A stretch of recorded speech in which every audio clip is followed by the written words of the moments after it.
You're listening to Systemic Error Podcast. The failure was designed.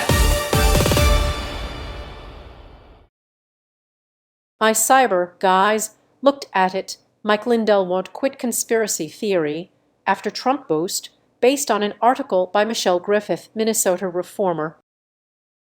Trump's endorsement is not a boost, it is a racket. The setup: Donald Trump endorsed Mike Lindell for Minnesota governor, and Lindell instantly treated it as proof of legitimacy. The actual picture in the source is uglier, a cash-starved candidate with unpaid property taxes, a campaign with about $12,000 on hand, and a political operation built on grievance, conspiracy, and a presidential seal of approval. Who has power here? Trump has the power. Lindell has access. That is the relationship. Trump's endorsement is not a democratic judgment or a serious governing assessment. It is a loyalty certificate handed to a man whose public identity is fused to election denial and victimhood politics. Lindell is not being elevated because he has demonstrated competence. He is being rewarded because he remains useful to Trump's movement. The numbers tell the story. The source does something Lindell cannot do in real time.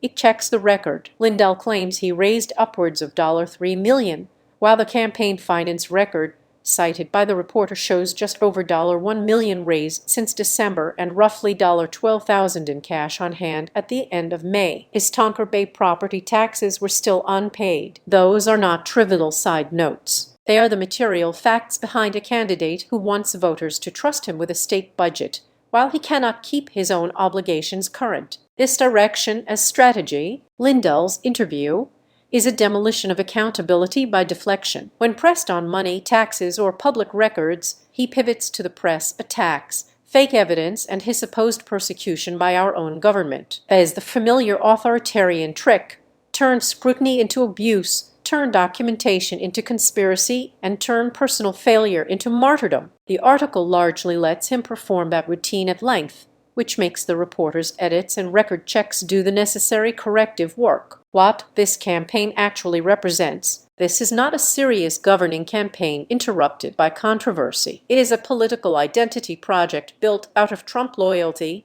election falsehoods, and resentment toward institutions that still insist on facts. Lindell talks about affordability and tax cuts, but the central promise is not policy competence. It is permission to ignore evidence, permission to dress up self-inflicted failure as persecution, and permission to treat public office as a stage for a movement that confuses fraud allegations with political virtue. The larger pattern, the deeper story, is how easily American conservatism now launders private instability through public power. A presidential endorsement can still substitute for qualifications. A candidate's financial disorder can be recast as patriotic struggle. A record-backed correction can be dismissed as a hit job. This is what happens when a political coalition is organized less around governing than around protecting its own myths. It does not merely tolerate dishonesty. It promotes it, then asks the public to call that leadership.